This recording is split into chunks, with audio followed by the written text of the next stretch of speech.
Yeah.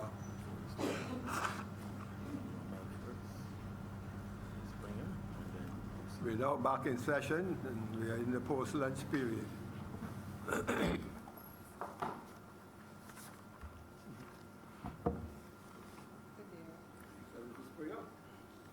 Thank you, Please proceed. Mr. President. I raised this afternoon to lend my voice in support to this Queen Elizabeth Hospital Amendment Bill. Mr. President, I'm of the view that a good, well-working, well-functioning healthcare system is essential for the growth and development of any country. From as early as 1960s, Mr. President, the Barbados government sought to ensure that its people had access to universal health care, a universal healthcare system that was rooted in the belief that persons should have access to decent health care regardless of their ability to pay for that health care. I believe over the years, successive governments have tried to ensure that the country's premier healthcare provider was in a position to carry out that particular mandate of ensuring the healthcare of the people of this country. However, perhaps in the last, if I were to put a number to it, I would say in the last 10 years or so, we have seen the gradual deterioration of conditions and, in some cases, of service at the QH Hospital. I'm sure that each and every one of us can relate to some our story or some story if we were fortunate enough not to have had the unfortunate experience of having been a patient there, of the conditions that exist at the QH. Over the years, that place has moved from a place of healing to, in some persons' estimation, a place of horror. And I suspect, Mr. President, that is what we might have inherited when we took the reins of government just last year, 2018. And Mr. President, these amendments, it is my belief, were put in place in an effort to change the image, change the management, change the image, change the direction of the QH Hospital, so that at some point it will return to a place of healing, a place where when persons go there, there's a good expectation that the treatment that they receive there is one that will lend to the healing of their bodies, one that they felt comfortable and confident in their mind that a person going there will get the necessary treatment that they need. But what we've been hearing coming out of the mouths of persons who would have been there in the past couple of years was almost the opposite. And when a study was done this year by the current Board of Management, the one that was put in place in 2018, a number of things were discovered that were at the very least disturbing. Disturbing. I'm just going to list some of them, and perhaps if I can can draw on some anecdotal examples of persons who I would have spoken to or have heard about who would have experienced what I'm going to list here this afternoon, Mr. President. There was a lack of equipment and supplies needed by staff to deliver the quality patient care that we have grown accustomed to. You had a situation in the QH hospital where persons were going there and machines were unavailable. Machines were not working. Especially those persons who suffer with, was it kidney failure? Renal failure. Yes, using the technical term. Actually had a relative who would have been having to go on these dialysis machines. That was a situation where machines were not working. Persons were afraid to go there because it made no sense. I had a friend who wanted to come to Barbados on a vacation. She lived in the States, and she was on dialysis. And when she called down and she discovered that the limited access that persons in this country had to dialysis machines, she had to cancel her vacation. She had, and I'm sure there are countless others who would have done their checks, their due diligence, only to discover that it would have been almost detrimental for them to come down here at that time. These are the types of things that we came and found at the QH that we are trying now to address.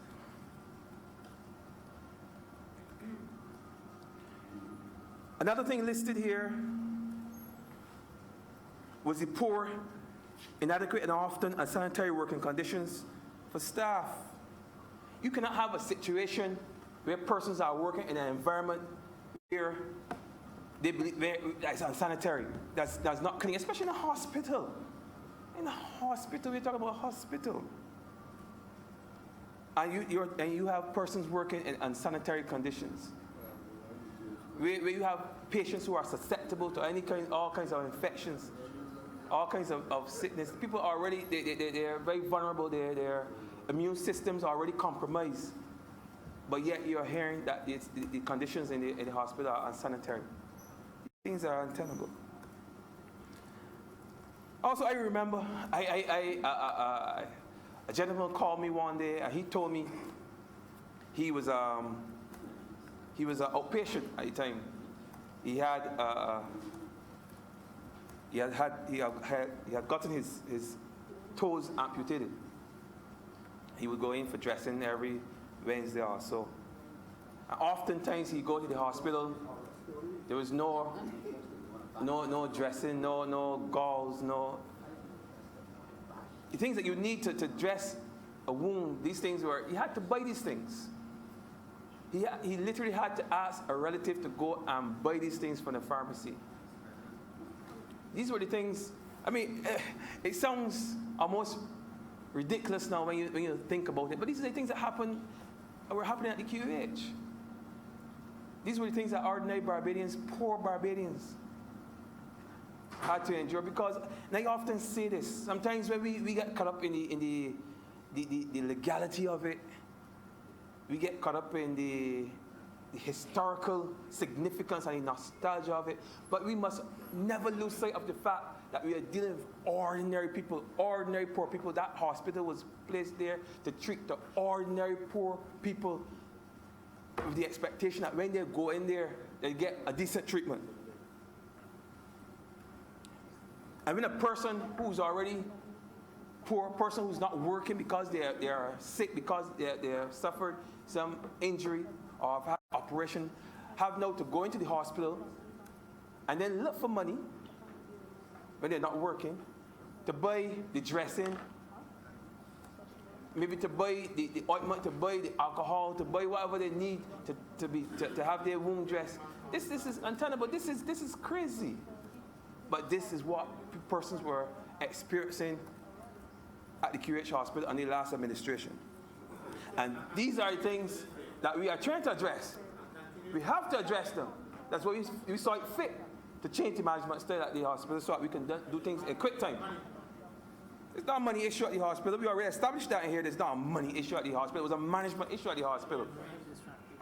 Persons felt it necessary to do all manner of things except what they were being paid to do. That's why we had these issues at the hospital. And you know that when the conditions at the hospital are not right. Persons do not feel inspired to leave home, to go there to work. So you had high cases of absenteeism at the hospital. And that has its knock-on effect. Because when I see that my colleague is not coming to work, I become demoralized. I decide that I'm not coming to work. And then you have that shortage of staff. So these are some of the issues that we're faced at the hospital on a daily basis. And what does that do? That places additional burden on those persons who, because they believe in what they're doing, they come to work every day, honestly, to earn an honest dollar. That places additional burden on these people. Increase their stress levels. So you had a situation where persons were falling ill because they were working so hard, because other persons who were supposed to be there in support of them were not showing up on the job.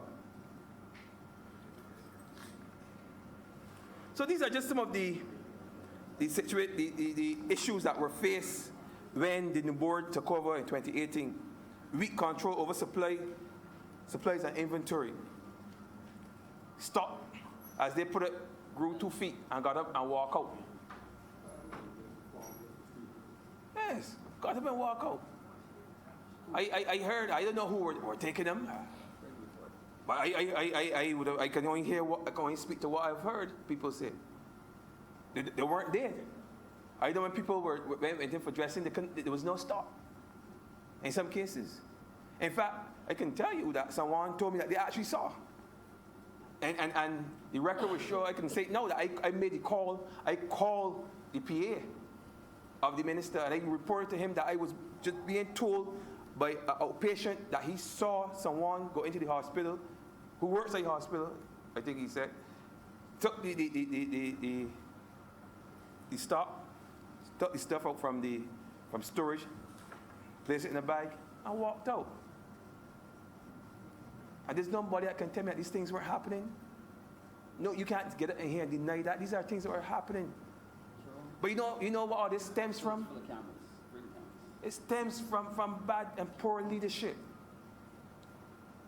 So people develop the belief and the feeling that they can do as they like, because there was no accountability. And that was what was strangling the hospital. That was what was strangling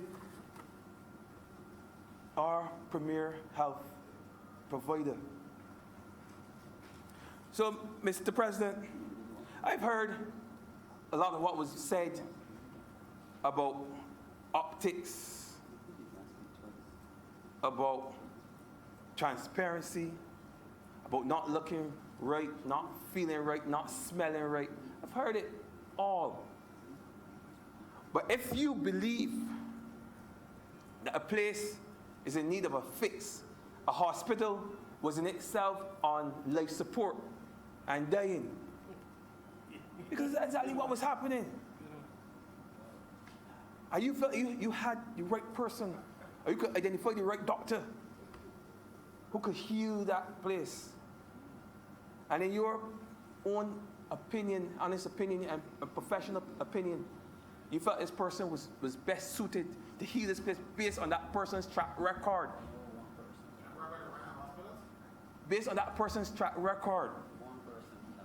You felt that person, along with their team, was the right formula to revise a hospital that was on its deathbed. Then I support it. Jesus. I support it wholeheartedly, Mr. President. A person can say what they like. I trust the wisdom of my Prime Minister. I believe in the wisdom of my Prime Minister and this Barbados Labour Party. So, as I close, Mr. President, I just want to reinforce the point that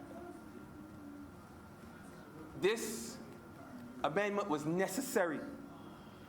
If we were to move this hospital in the right direction, a new direction, a forward direction, then we have to change the management system at the hospital, because that is where the buck stops.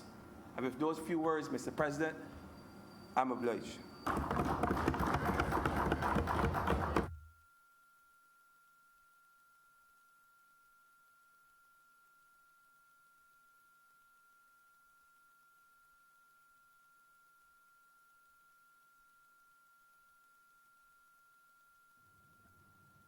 Raised to speak on this bill. You know, at first, I wasn't sure I was going to speak on it at all. And I thought about it, and I thought to myself, it would be remiss of me, Mr. President, not just to say a few words on it. I don't want to go over all that has been said. I think the issue of the Queen Elizabeth Hospital and the issue of this bill has been widely discussed in here, Mr. President. But I just want to say a few things so we can truly understand the significance of what is needed when we make this decision as a government that we're trying to do with regard to the Queen Elizabeth Hospital with the amendments to this act. The Queen Elizabeth Hospital was first opened way back in 1964. There are people, Mr. President, sitting in this Senate chamber that were not born when this hospital, like Senator Tate, I see she's raised her hand, Mr. President. She was not born when this hospital was opened. We weren't. They weren't. There's some who were, but there are many in here who were not born in 1964, November 1964. Now, you know, in life, people don't always want change. We become somewhat complacent, and we want to stay with what we know. But the world has changed. 1964 was the 20th century. In 1964, there were a few cars on the Barbados roads. In 1964, there was no transport board buses. They had a whole set of private buses, Elite and Rockland, and all of those. In 1964, people were going to the standpipe to get water. In 1964, the housing stock of Barbados is not what we see today.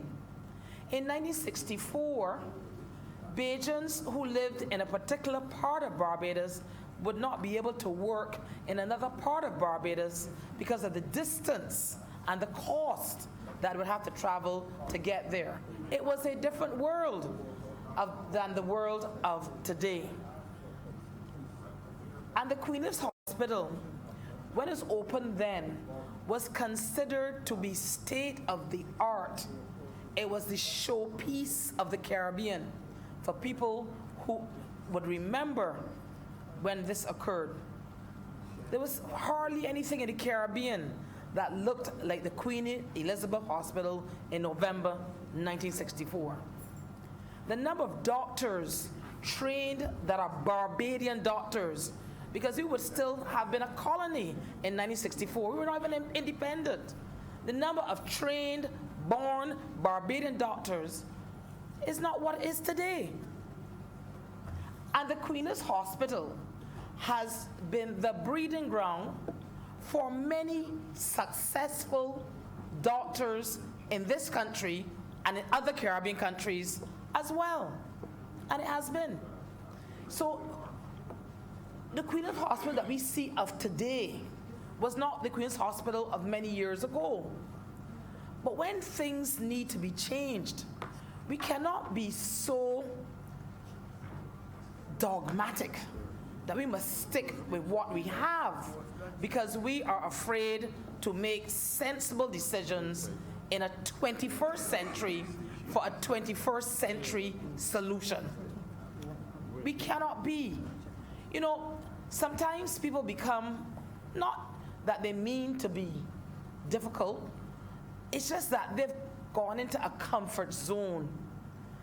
They know an institution, they've worked in it a long time, they're familiar with the patterns of how it works, what people do, whether good or bad. And when you start to make changes, if it doesn't fit into what they perceive as what they want to do for their own personal selves within an institution, sometimes the changes seem to them ominous, or perhaps something that may be deleterious to the overall functioning of them within the institution. But I can assure you that the Queen's Hospital, like anything else, when you make changes to it that have been done over the years, it can only but improve the institution if those changes fit into what society needs for a current modern day economy. Nowadays, you can go to QH Hospital, unlike the last century, the 20th century, and get all types of specialized care. You have people at the Queen's Hospital, Mr. President, ear, nose, and throat specialists. Trained since 1970, trained in Barbados, went to the University of the West Indies, another local institution, and trained and worked in the hospital. Ear, nose, and throat specialists. You have people in ophthalmology, in gynecology, in pediatrics, in psychotherapy, radiology, in cardiac surgery and all kinds of cardiac applications, even plastic surgery, because the Queen's Hospital has continued to evolve, and it must continue to evolve. Years ago, when you went to the hospital, you hear people saying they're going to the casualty, the QEH casualty. The old days of casualty, the casualty was started with approximately 12 junior doctors, Mr. President, and 2 specialists. 12 junior doctors and 2 specialists. That's how it was started. It then evolved, as it is today, into the accident and emergency, and has over 20 doctors and services over 45,000 patients a year. Now, Mr. President, when you have this situation, it is clear that governments must make sound decisions where they understand that the number of people that they will continue to treat will continue to increase.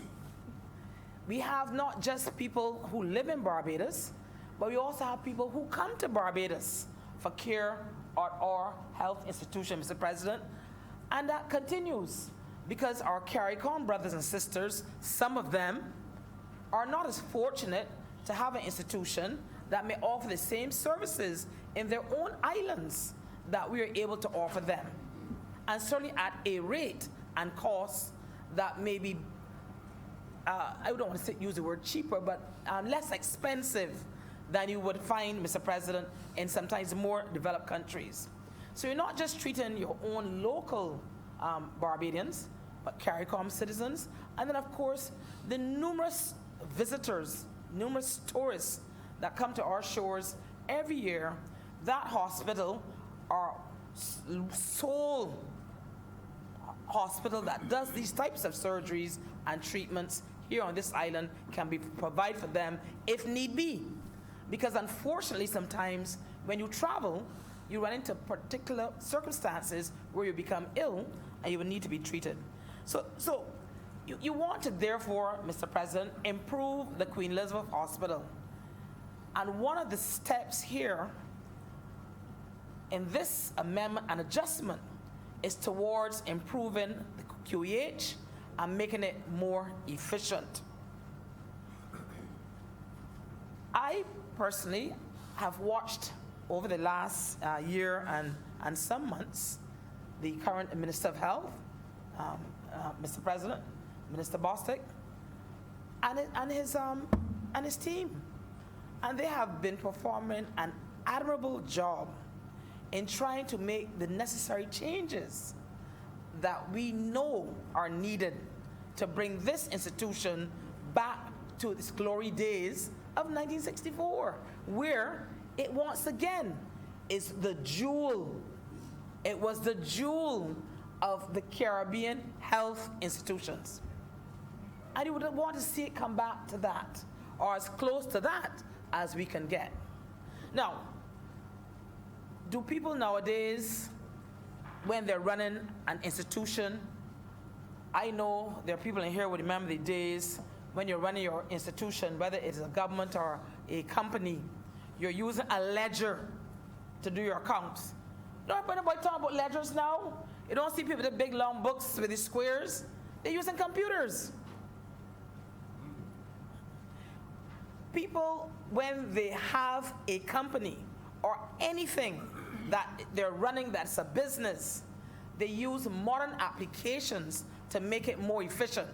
Right down, Mr. President, to the positions that they have within those institutions, which we know are tried and proven positions and techniques that allow those institutions to progress and to develop and to modernize and to serve the interests of the people of those countries. And we would want the same thing here in Barbados for our country and for our healthcare institution.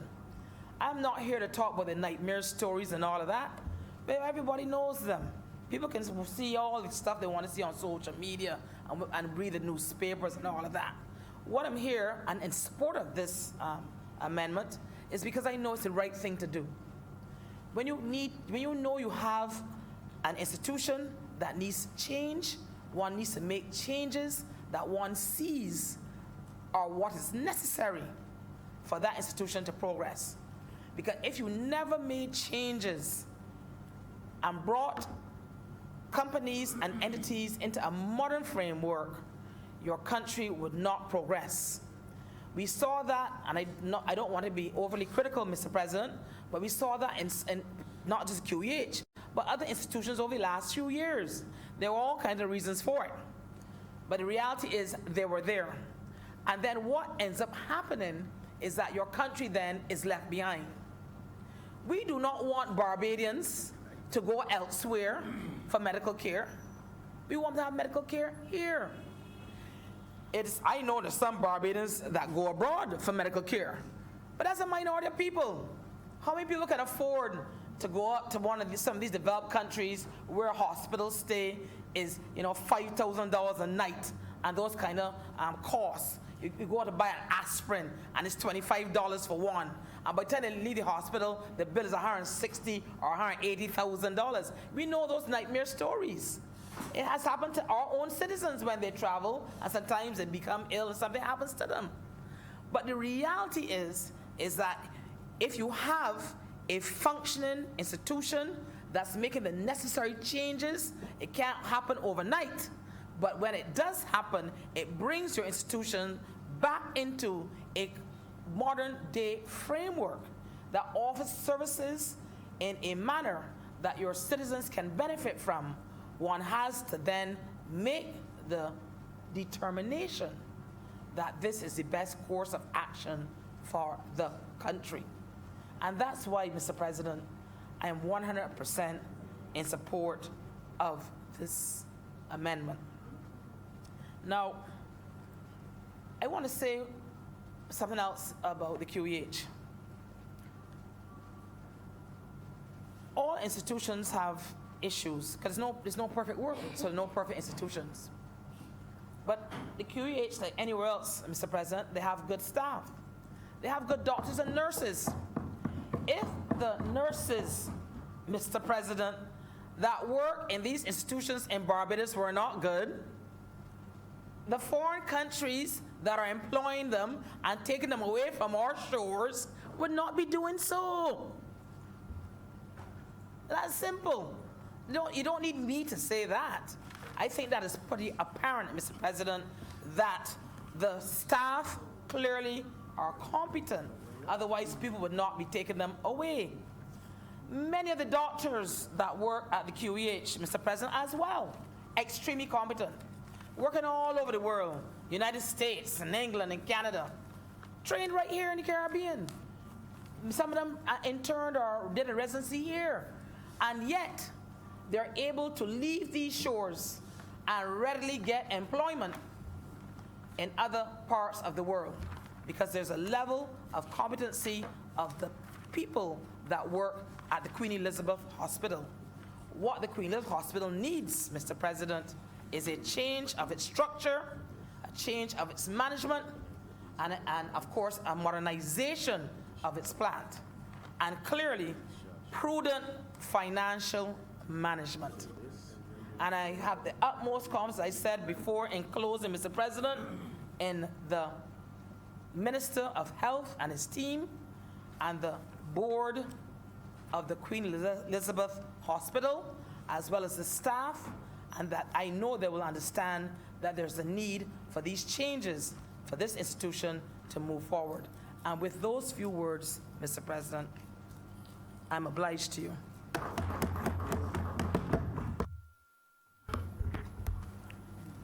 Mr.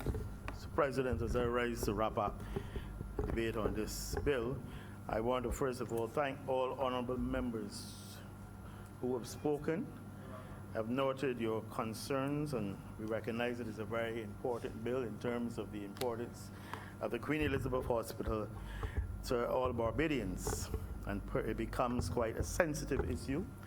I've heard the comments in terms of the responses as it speaks to the management and the structure of the board, and they have been duly noted.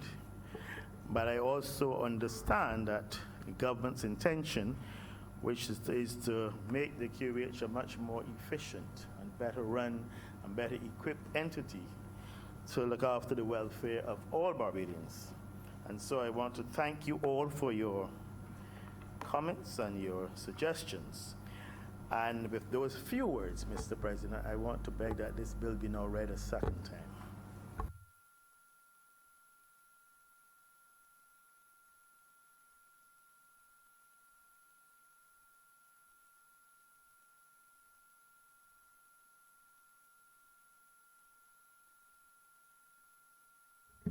The question is that the bill under consideration be now read a second time. All honorable members in favor, please say aye. Aye. Those against, please say no. We think the ayes have it. Mr. President, I beg that you do now, Your Honor, do. And the Senate resolve itself into committee for further consideration of this bill. The question is that I do now leave the chair and the Senate resolve itself into a committee of the whole Senate for the further consideration of this bill in committee. All honorable members in favor, please say aye. Aye. Those against, please say no. We think the ayes have it. We are now in committee.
The Senate is in committee.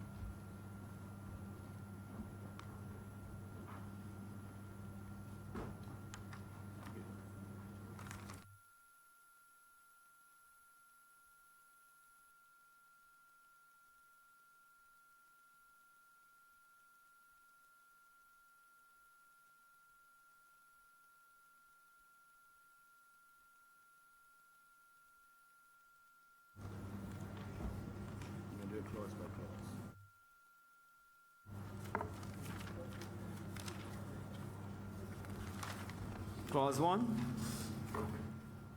Chairman, I beg to move that clause 1 stand par. The question is that clause 1 stand apart. Honorable senators in favor, please say aye.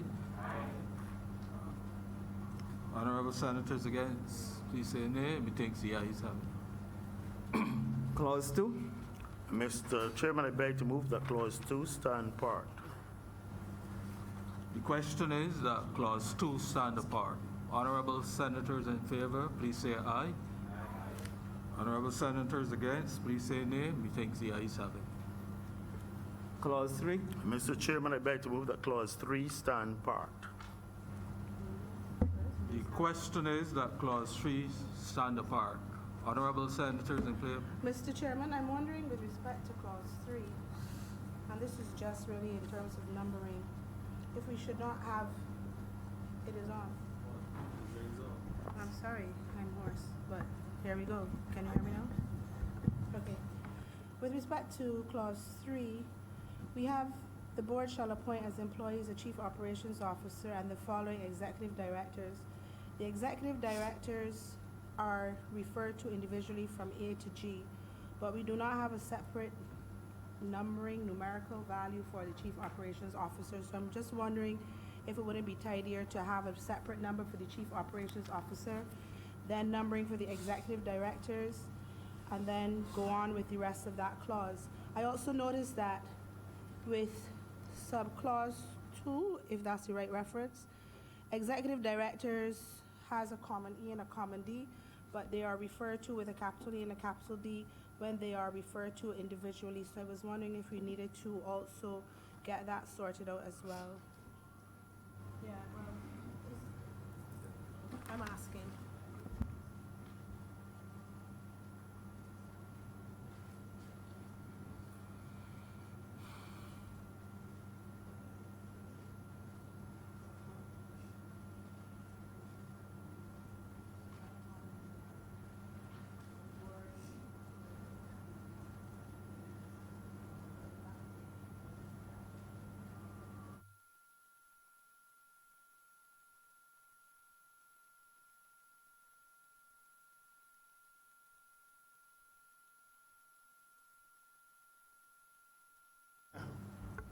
Mr. Chairman, as in terms of the clause 2, the board shall appoint employees as A. I'm suggesting it would be, the suggestion I believe is A, chief operations officer, and then it would change, that's what you're suggesting.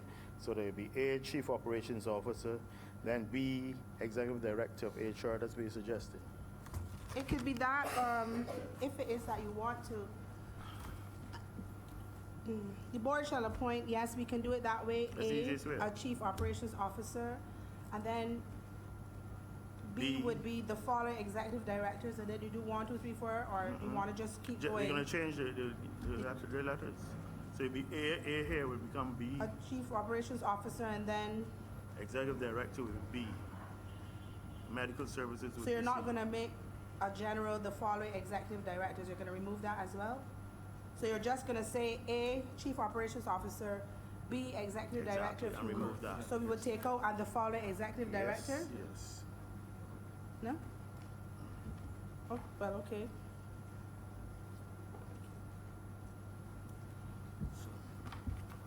So that's agreed? Okay. It would be the board shall appoint as employees A, chief operations officer. We delete and the following executive directors, and we just change where it is A, the human resources will be B, medical director will be C, nursing will be D. But sorry, Mr.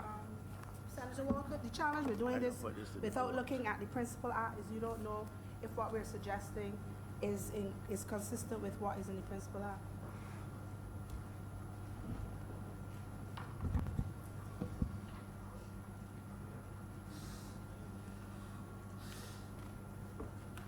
Mr. Chairman, I beg that clause 3 stand parked. Mr. Chairman, I am requesting or I'm suggesting that there needs to be further clarity to this section. Mr. Chairman, I sought to do so, and the member then went on to, I believe, to try to amend the entire clause. I'm asking that clause 3 stand parked, as it is. And all I was trying to do, Mr. Chairman, is to be prudent because we're trying to do an amendment without the principal act. So therefore, since we are not draft people, I'm just seeking to make sure that what we are proposing is actually going to make sense. And I suggest that we ask the persons that would know for guidance. That's the reason that they're here. Is that not so? What you That is don't what want is I to tried suggest to an do. amendment, and then there's something wrong with what we're proposing with the A, B, C, D, But, whatever. excuse me, if I may, CPC suggested the amendment to accommodate your claim.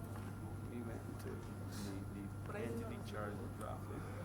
That's what, if it's CPC, says CPC.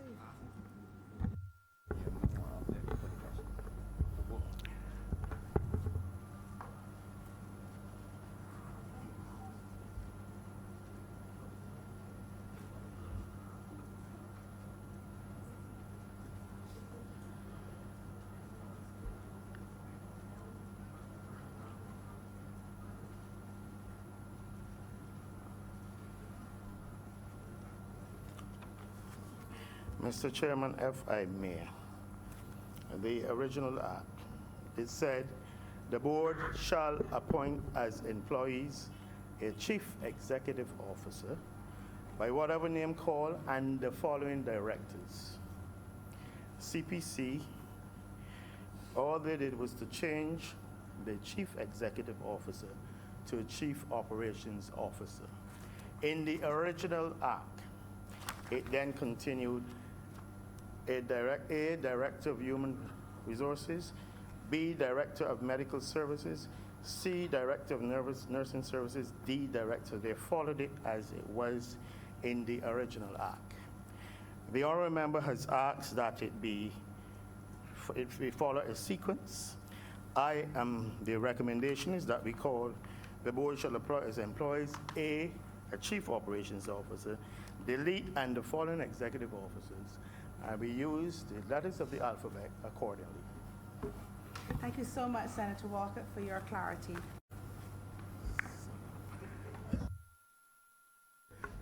Mr. Chairman, I beg that clause 3 stand part as amended.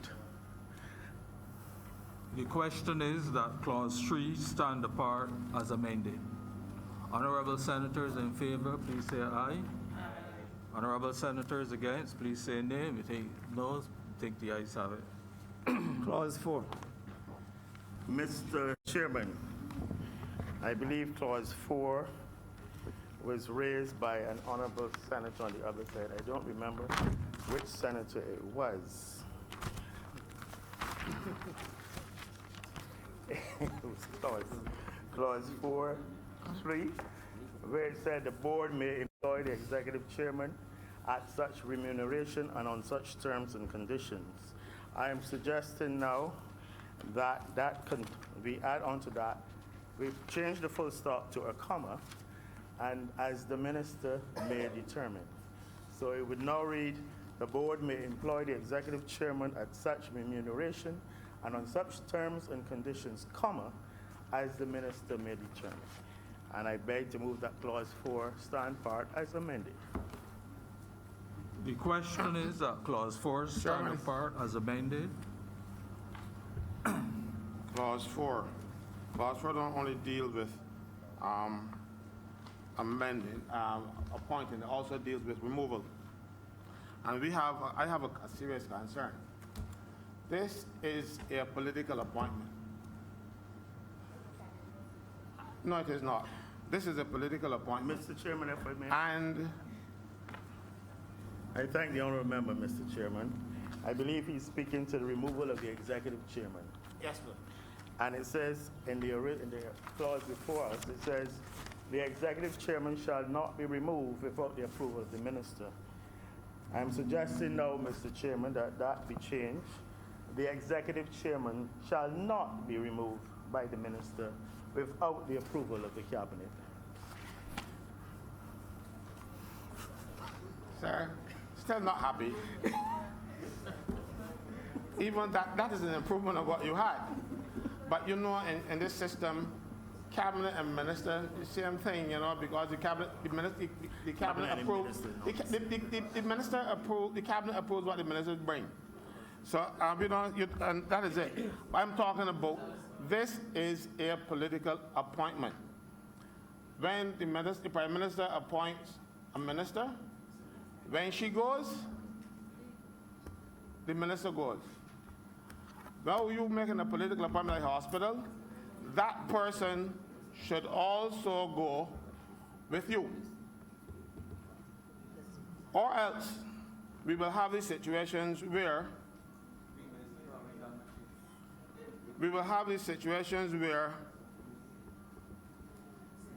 the government of Barbados. Mr. Chairman, on a point of order, Senator Franklin seems to be attempting to make a second reading speech this afternoon during committee.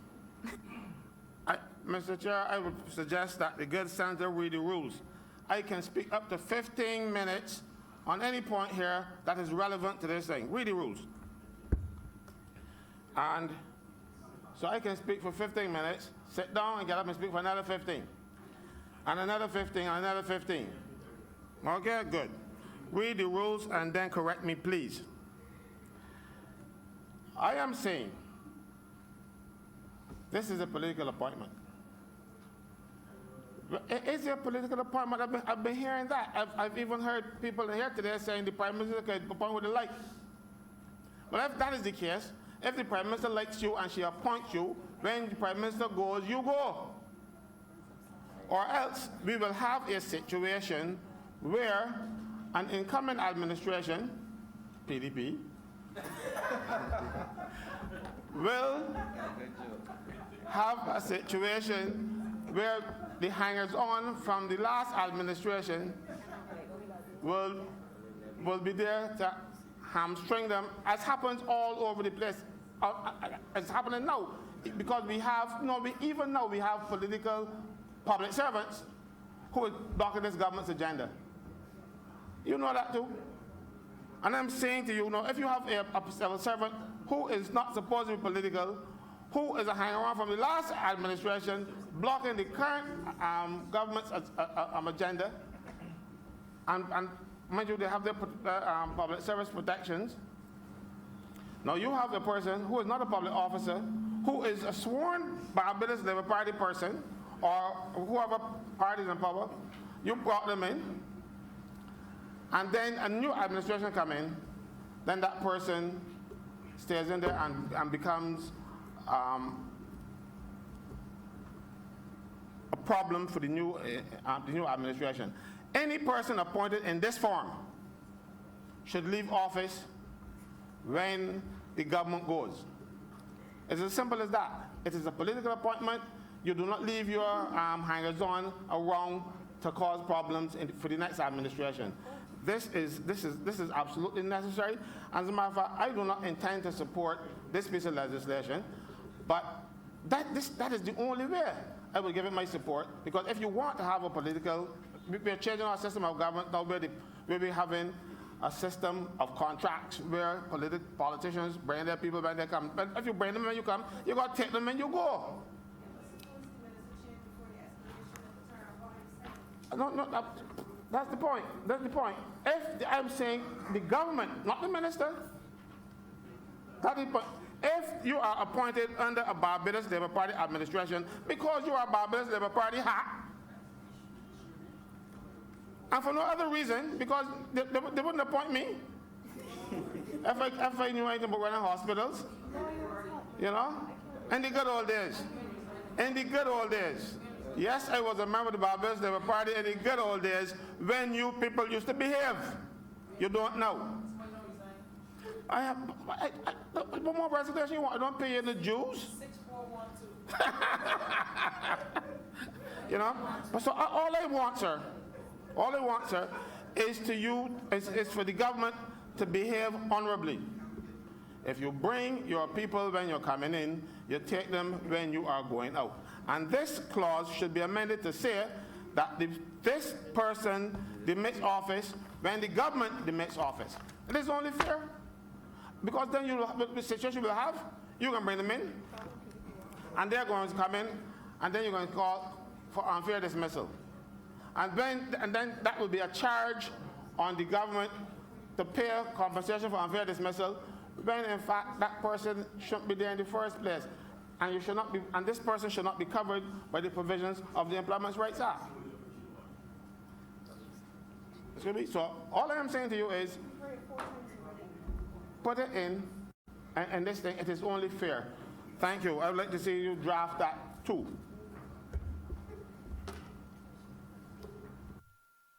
Mr. Chairman,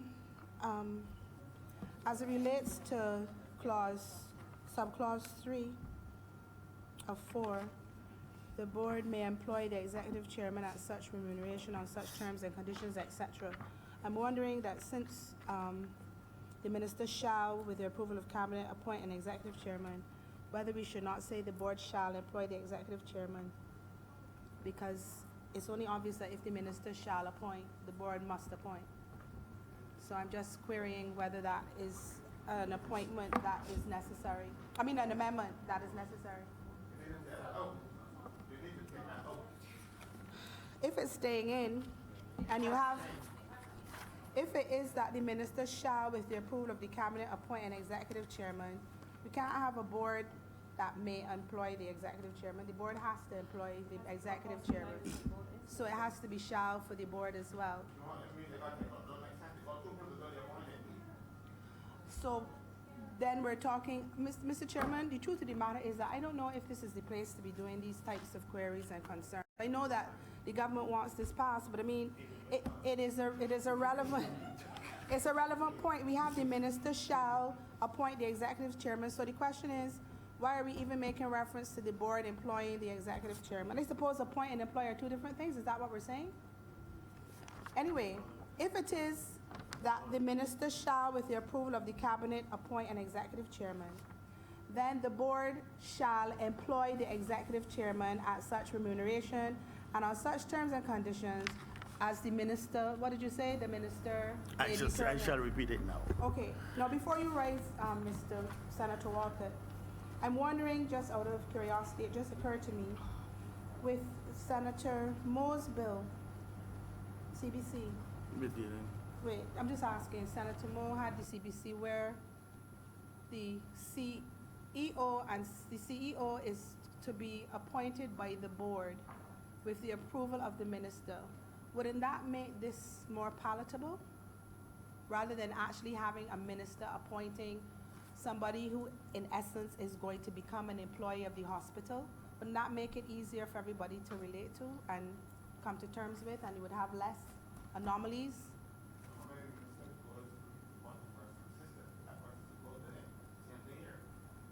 You make your point, I ain't gonna make mine. I'm just asking because we have the precedent with the proposed amendments to the CBC legislation. And that's what's in a lot of the other bills as well. The other legislation as well. You have a board who appoints the head. We all know that the board is told what to do, but at least it's the board, because then it makes sense then to have the person an employee of the hospital, and it makes it a little more palatable, I suppose. But that's just a query. So there are 2 points I raised, the shall for the employment, and if you wanted to change from having the minister doing the appointment. Mr. Chairman. Mr. Chairman, I'm suggesting that in clause 3, paragraph 3, the board will change the may to shall employ the executive chairman at such remuneration and on such terms and conditions as the minister may determine. So I'm changing that may to a shall. At 9B, I'm saying that the executive chairman shall not be removed by the minister without the approval of the cabinet. As it relates to CBC and indeed to the QH, I believe CPC is guided by the policy decision which is taken at cabinet. In those circumstances, I beg to move that clause 4 stand apart. As amended. As amended. The question is that clause 4 as amended stand apart. Honorable senators in favor, please say aye. Aye. Honorable senators against, please say no. Methinks the ayes have it. Clause 5. Mr. Chairman, in clause 5, I'm suggesting some amendments.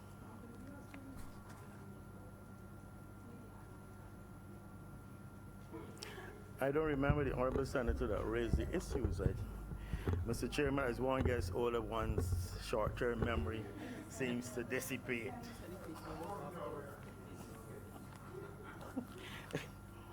At 5.3, where it said the minister may appoint the executive chairman, I'm suggesting that the minister shall appoint the executive chairman as chairman of the board. At 4, I'm to change that it says the members of the board to be appointed under subparagraph 1 shall comprise.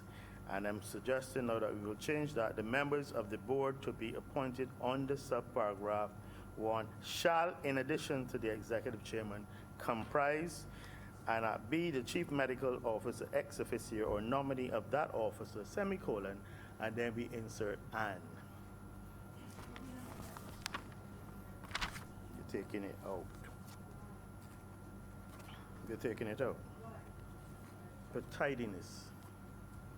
So it will read now, the members of the board to be appointed under subparagraph 1 shall, in addition to the executive chairman, comprise A, the permanent secretary, Ministry of Health, ex officio or the nominee of that person, B, the chief medical officer, ex officio or nominee of that officer, and, after the semicolon, and C, persons who possess blah, blah, blah, blah. I beg to move that clause 5 as amended stand part. The question is that clause 5 as amended stand apart. Honorable senators in favor, please say aye. Honorable senators against, please say no. Methinks the ayes have it. Clause 6. Mr. Chairman, I beg to move that clause 6 stand part. The question is that clause 6 stand apart. Yeah. Clause 6. Clause 6 actually amends the schedule. Do we need this? Mr. Leader? My advice is that we do. Well, if you do, so be it, but it doesn't make sense. The point here is that we now have an employment rights tribunal that an officer who is dismissed from the hospital can appeal to. And when this was first mooted by NUPW, this is 6. No, but this says here the schedule shall be a thing. This says an amendment to the second schedule. No, it says the second schedule is the amendment to the second schedule. This is clause 6. The second schedule to the principal is deleted, and the second schedule is substituted as the second schedule. But no, you don't understand what I'm saying. The schedule is deleted, and this thing is substituted for it in its place. So I'm dealing with what is substituted in its place.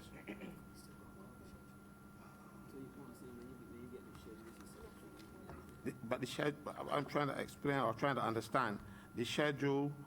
You are deleting the second schedule by clause 6, and I am dealing with clause 6. All right. When NUPW was dealing with this matter, this was supposed to cover the officers who were already public officers. We are having less and less of them as more of them retire and new people come into it. It was never intended to cover all the employees of the hospital, only those persons who were public officers. Only those persons who were public officers when the board transitioned. So this was to protect them. Now, here, from what it looks like to me, this is dealing with all the officers, people who got appointed last week, people who get appointed next week or next year. And this was never the intention of the original negotiation or thing. But I'm saying to you, it is not necessary now because we have an Employment Rights Act that is better for the employee because appeals to the Privy Council are not heard. You write a letter to the Governor General and to the clerk to the Privy Council, and they discuss it, and you don't get a chance to put your case. It is better to have the Employment Rights Tribunal dealing with this matter. Even though yesterday, they may treat me good.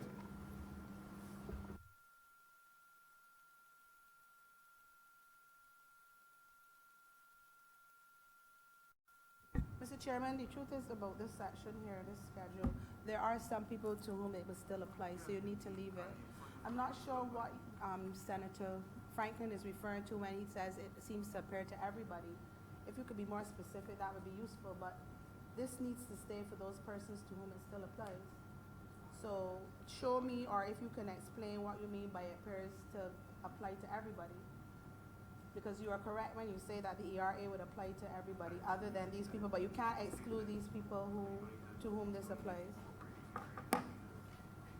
So if you could help with that. You notice I didn't touch that when I spoke earlier today. My information is there are some people to whom it still applies at the QEH. So you have said it appears to involve everybody. But if you, I'm not sure if that is so.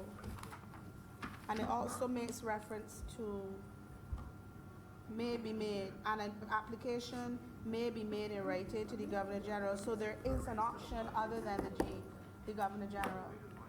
It is not, the Governor General is still there for those to whom it applies, but it seems to me that with the use of the word may, the Employment Rights Act is applicable as well. It is not excluded. That's my humble suggestion, Mr. Chairman. Mr. Chairman, I believe even the attorneys have misunderstandings about themselves. I beg to move that clause 6 stand part. Plural. The question is that clause 6 stand apart. Honorable senators in favor, please say aye. Honorable senators against, please say no. Methinks the ayes have it. Schedule. No one told the schedule. Mr. Chairman, I beg that the schedule be the schedule to the bill. The question is that the schedule be the schedule to the bill. Honorable senators in favor, please say aye. Honorable senators against, please say no. Methinks the ayes have it. Mr. Chairman, I beg to move that you do not report to His Honor the President the passing of one bill in committee. With amendments. The question is that I do not report to His Honor the President the passing of one bill in committee as amended. Honorable senators in favor, please say aye. Honorable senators against, please say no. Methinks the ayes have it.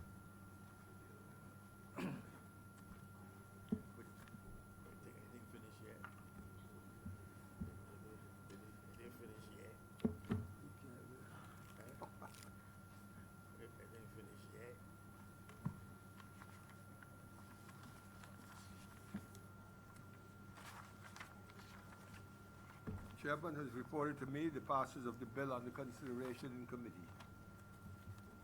Mr. President, I beg to move that this bill be now read a third time. The question is that the bill under consideration be now read a third time. Honorable member. Sorry, Mr. President. I beg to move that the bill as amended be now read a third time, and I am indeed grateful to my colleague, Senator Tate. I now reformulate the question, which is that the bill under consideration as amended be now read a third time. All honorable members in favor, please say aye. Those against, please say no. We think the ayes have it. No pass. No pass. Mr. President, I beg to move that this bill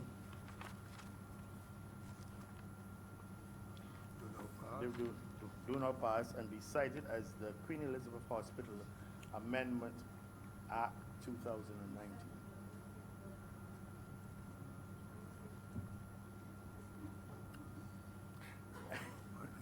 She remains right.